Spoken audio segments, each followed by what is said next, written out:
judges are ready. The fighters are ready. The boxing world is ready.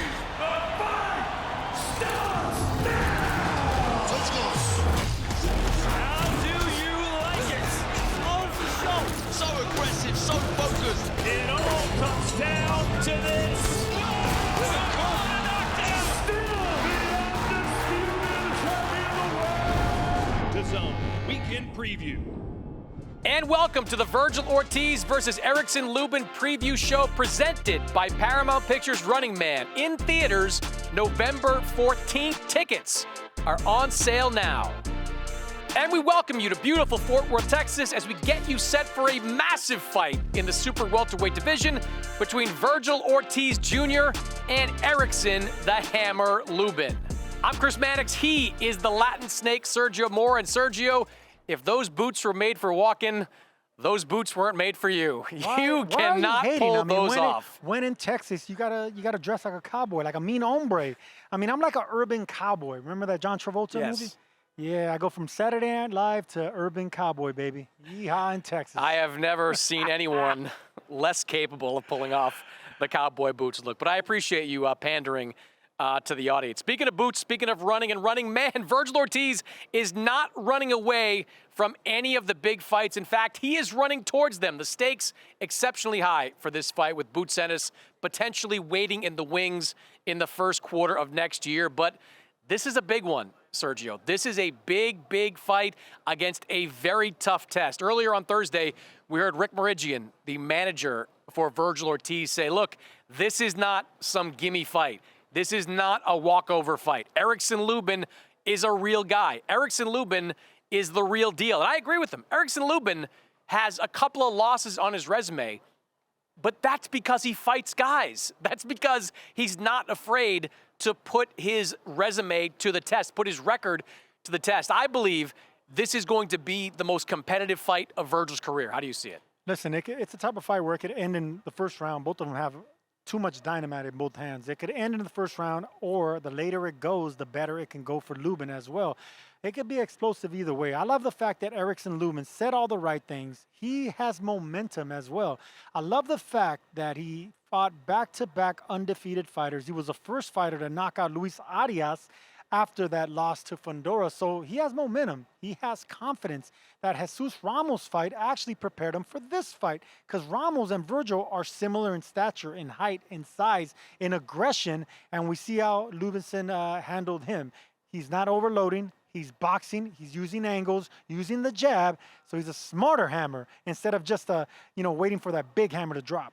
Yeah, he's fought some really good guys, even in his most recent fights. You mentioned the Ramos fights. Jesus Ramos, heavy-handed guy at 154, pressure fighter. That was a competitive fight, no question about it. But Lubin came out on top in that one. Then the last fight, Adriel Holmes, like a real guy, an IBF title eliminator that he fought against an undefeated fighter. He took care of Holmes by knockout in that fight.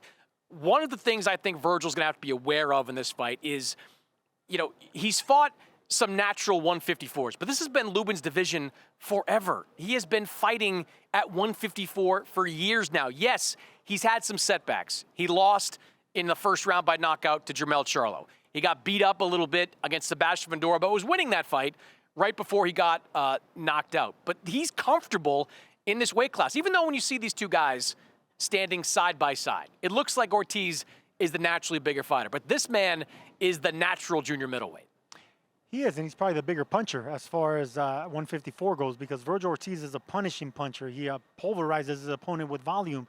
Lubin could take you at one shot, especially with that right hook.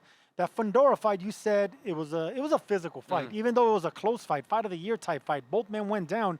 It was Lubin that took the worst of it, and fighters only have a certain amount of those physical fights in him. So this fight's going to come down to who has a better chin, and I believe that's Virgil Ortiz. But you believe that even though we saw Virgil go down twice against Sergey Bohachuk? I still say that, because whenever you're that aggressive and you're meeting your opponent with with good pop like Boacek halfway with that aggression, then you're bound to go down. I mean, Lubin didn't fight non-punchers either. Jamel Charlo, he can crack. Sebastian Fundora, we know what he can do. Hey, listen, I'm here to make a case for Lubin as well. All right, this is going to be a fantastic fight. Type of fight where it can end in round 1 or it can go all the distance in round 12. But if Lubin catches Virgil Ortiz and he eats up those shots, I want to see how Lubin's going to respond once he eats up shots, because that's going to be the telling factor in this fight. Who has the better punch resistance? So you think, and you brought this up before, you think that Fundora fight might have taken something out of Erickson Lubin? Because even though he's 3-0, going those 9 rounds with Fundora and engaging in a hellacious fight, I mean, that was a very physical fight. You think that's taken a little bit away from Erickson Lubin? It's taken a lot of weight. You know, a fighter, once he loses the confidence of his invisibility, is that how you said? Invisibility? Invincibility. Invincibility. Invincibility. There you It's go. my Latin tongue, yeah. Once you lose that confidence, you don't have the same courage going into the fire. You know, you start boxing more on the back foot. But for Lubin, I think it worked out more. I think he needs to take some of the power off his shots. Stop overloading on punches. Start using angles. Start using the left-handed punch. I mean, the left-handed stance. Using the southpaw advantages. He has the longer arms, man. He has 74.5-inch reach. That's a middleweight or a super middleweight's reach. Use that when you're popping your jab. Dig him down to the belly. Don't engage with Virgil Ortiz. These are the things I've been seeing after that Fundora fight against Ramos and against his last opponent, against Arias, who he stopped. Listen, I'm excited for this fight for many reasons. Oscar De La Hoya promoted it perfectly, said all the right things. This is an exciting fight. I mentioned Boots Ennis at the top, and we know the Boots is going to be in the arena, ready to call out the winner that he hopes is Virgil Ortiz. Virgil Ortiz knows that Boots Ennis is going to be there. Virgil Ortiz tries to stay off social media, but he can't help hearing the noise, the chirping about the next fight with Boots Ennis. Could that be a potential distraction for Virgil? No, not at all. I think Virgil, you know, he trains for this. He relishes this opportunity. He wants to be the main guy. He wants to fight the best, and his resume is proving that. Now, if you look at Erickson Lubin's resume, he actually has a heavier resume than Ortiz. So that's praise on both sides, because his was with champions. That's the reason I think both men, I believe what they say. This isn't just, you know, them talking or empty words or promotion. I believe the tough guy talking, both of them. Lubin was his quiet confidence. Virgil was like, yeah, bring it on. These are two trains colliding. And, man, I can't wait till Saturday. Well, there will be no running in this fight, but there will be a Running Man in theaters November 14th. Paramount Pictures Running Man tickets are on sale now. You know, I've been thinking about the show. For the next 30 days, everyone in the country is trying to murder me. Welcome to the Running Man. Survive, and you will walk away with $1 billion new. Don't you get it? This game is rigged.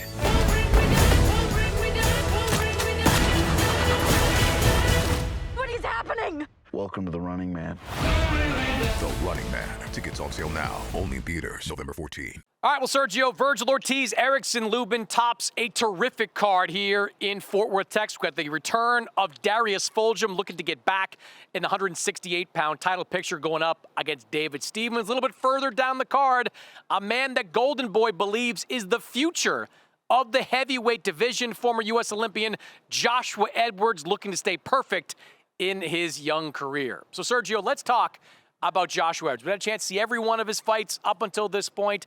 He has not faced great competition yet. No surprise there. He's still trying to get adjusted to the pro ranks. What have you seen, though, from Joshua Edwards? And are you buying the hyperbole from Oscar De La Hoya, saying this guy's got next? This guy is the next Moses Atauma of the U.S. I don't think you compared him to Moses Atauma, because I think Moses Atauma is the real deal. But so far, I like what I see with Edwards. He has Olympic pedigree. He has the fast feet, and he has a big right hand. I like the way he's evolving. Yes, he hasn't fought, you know, the punchers that we want him to face, the big guys, and he's not the biggest opponent. He's 6'3". You know, all these giants at heavyweight now are 6'5", 6'6" plus. But because of that footwork, because of that right hand and the amateur pedigree, yes, I like what I see. And I believe the hyperbole of Oscar De La Hoya, because I know that this is more than just a promoter talking. This is a world champion, the fighter talking in the Golden Boy Oscar De La Hoya, because he sees what I'm seeing is the fact that he has a big right hand, fast feet, and he fights good for a small heavyweight. All right, so let's take a look at some of the betting odds presented by DraftKings. And Sergio, you just saw the card, 5 fights on the main card. Which of these B-sides do you think has the best chance of pulling off the upset? I think Darius Fulgham and David Stevens, that fight is probably going to be the most close to call, because both these guys lost to Beck the Bully. But it was Stevens who actually gave a better account for himself, losing a split decision. I love the right hand. I love the confidence. Fulgham does get hit. Both these guys got power, but if there's going to be an upset, the dark horse is probably going to be Stevens. All right, Virgil Ortiz, we know a huge favorite in this fight against Erickson Lubin. But if you're a gambler, do you sprinkle a couple of the Mora bucks on Erickson Lubin? No, I don't. Because we've seen Lubin get knocked out in the first round by Charlo, a champion, and we've seen him get knocked out in a more physical fight with Fundora. So on the championship level, he's come up short. And even though Virgil's not a champion yet, he's faced world champions and he fights like a world champion. I think the punch resistance is probably going to catch up to Lubin the later this fight goes. Yeah, I would agree with you, but I do think Lubin's resume deserves to be respected. Yeah. And I think if I was going to throw a couple of bucks on something, there's pretty wide odds for Erickson Lubin right now. I'd probably take a little bit of a flyer on him there as well. Well, we saw Boots Ennis with that first round finish in Philadelphia just a month or so ago, finished Lima in the first round. Can Virgil match that? Or how about even a first minute of the first round? Plus 8,000 for Virgil Ortiz to finish Erickson Lubin in the first round would pay out $800 on a $10 bet. What do you think? I'll sprinkle money on that. I'll sprinkle money on that first round knockout. I mean, I know it's going to be a long shot, but out of all these long shot odds, I like that because both these guys got power, Mannix. Both these guys are going to be looking to meet in the middle of the ring. Lubin's going to have to get respect early in this fight because if he goes into the 3rd, 4th, 5th round, in the middle rounds, and he hasn't got respect from Virgil Ortiz, Virgil's going to mow him down. He's going to mow him down even easier. So the heavy hands as Lubin need to be felt by Virgil. So yeah, that first round, they can meet in the middle of the ring and they can actually collide. Someone could go down. Well, Lubin has been knocked out in the first round before. Got knocked out by Jermell Charlo in his first opportunity on this level. I think he's gotten better since then. I think he's going to be prepared for this fight. But hey, you never know. Virgil's a great body puncher. Got to Thomas Delorme in that first round with a body shot as well. A reminder, on DraftKings Sportsbook, all new customers can bet $5 to get $300 in bonus bets instantly. Download the DraftKings Sportsbook app now and use promo code DAZN when you sign up. DraftKings Sportsbook, the crown is yours. And make sure you join us Saturday night, Fort Worth, Texas, live on DAZN.